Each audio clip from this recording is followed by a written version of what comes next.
Hey guys, what am I doing smelling dirt? It's always good to have your nose in the dirt. Today I'm going to be looking at the health of our soil, and while these garden beds are pretty healthy, the soil is pretty good, they can always be better. So what we're going to be looking at is adding indigenous microorganisms, or IMO, into the soil to promote fungal growth. So the more mycelium you have in the soil, it grows, and its little legs and tendrils that come out are called hyphae. They are covered with a substance called glomalin. Now the glomalin is what gives soil its structure. It helps hold everything together, retain moisture. So what we want to do is build up all the microbes and the mycelium in the soil. So we're going to use indigenous microorganisms. So I was lucky enough to get some IMO, indigenous microorganisms, from a local supplier only about a kilometre down the road, Mount Cotton Organic Collective. Awesome blokes. So because they've collected this IMO that's so close to me, that means those microbes are suited to my conditions. So it's always good to try, if you can, to get IMO that's made as close to you as possible. So what are we going to do? We're going to take some of this, we're going to mix it in some water, and then we're going to strain it and then spray it onto our plants and soil. When we do it, it's best to do it in the afternoon. The sun's already come over, because when I spray the microbes onto the leaves and onto the soil, I want to give them time to penetrate down. If I did it in the blaring sun, the sun would just bleach and kill the microbes that are exposed. So that's why I'm doing it in the afternoon in the shade. It gives them all night to penetrate down into the soil, and it's going to give them the best start. So let's go ahead and try this indigenous microorganisms. Okay, so the things we're going to need: something to mix it in, obviously the IMO, teaspoon or tablespoon, something to strain it with afterwards, and 250 ml of water.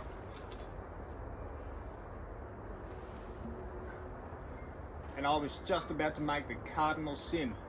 This is tap water. Tap water has chlorine. No good. Let me go get some rainwater. Okay, so I'm back. Rainwater. Now, if you don't have rainwater, what you can do is use tap water, but leave it outside for 24 hours. That will evaporate all the chlorine and it'll be safe to use. Because if you just use tap water straight out of the tap, you add these indigenous microorganisms, the chlorine's going to do its job and it's going to kill them. And we don't want that to happen. So, let's get going. We'll open this up. First time looking inside. Oh, look at all that. It smells pretty good too. It's like almost beery. Definitely packed full of good nutrients. So, the instructions say a teaspoon, but I'm going to get a tablespoon. I'm going to dissolve that in this water.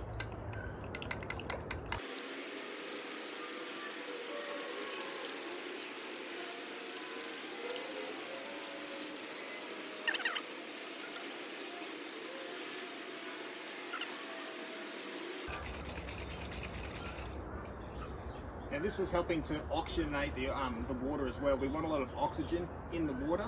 It's going to speed up the growth of all the microbes. If there's no oxygen in the water, what you're going to find is the aerobic microbes are going to start to die, and the anaerobic microbes, which are the ones that usually produce the bad smell in compost and things like that, they'll start to breed. So oxygen in your water.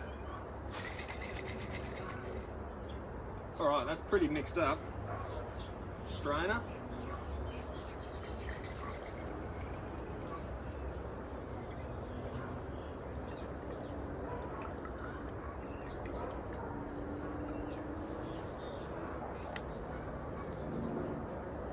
Right, optional at this point, this is molasses. Whenever I'm putting any natural ingredients into the soil, whether it's worm castings, LAB, anything like that, I always add a little bit of molasses. Not much, but it's just going to help feed those microbes and get them going. So I think we'll just mix that in. So now this is going to be poured into a sprayer full of tank water.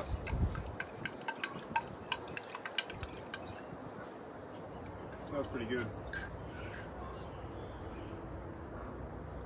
Tastes pretty good too.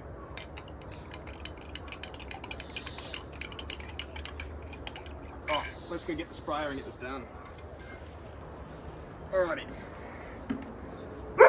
So we've got our sprayer now, full of tank water. It's also important that the sprayer hasn't been used for pesticides. I don't use pesticides at all on my property, so I know this is a clean sprayer. But if you've been using pesticides on your property, one, stop, and two, don't use the sprayer. So I've got my IMO mixed up and strained, and I'm pouring it into the sprayer that's full of rainwater.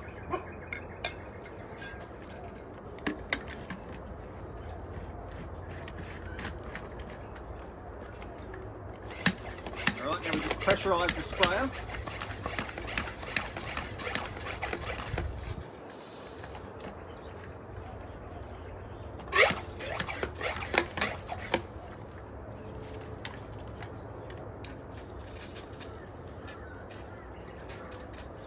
There we go, let's put it around the garden. Right, now we're going to spray around the garden. I've had a bit of an issue. My sprayer is busted open. That's alright, there's enough pressure still in here. So I'm going to spray it around the base of all my plants and on top and on the leaves.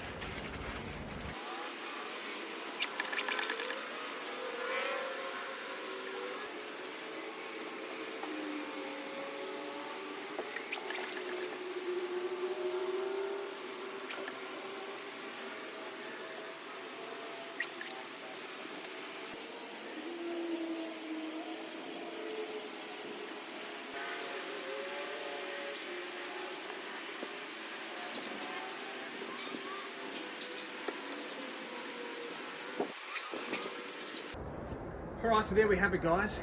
We have inoculated our yard with indigenous microorganisms. So again, get your hands on some local indigenous microorganisms, or IMO, and what we want to do is we want to build soil structure by building soil life. So we take this, we dilute it in 250 mils of rainwater, not chlorine water, sieve it, put it into a sprayer, spray it around our yard after the sun has gone down, so it gives it time for the microbes to penetrate the soil, penetrate the leaves, the plants, so you're going to get the most effect out of these little guys here. So I hope you've enjoyed this little video of mine. I'm going to do more gardening videos as well, because we're not only regenerative beekeepers, we're also regenerative farmers as well, and I want to show everybody how easy it is to grow food at home organically, naturally, without any pesticides at all. So stay tuned, guys. Thanks for watching.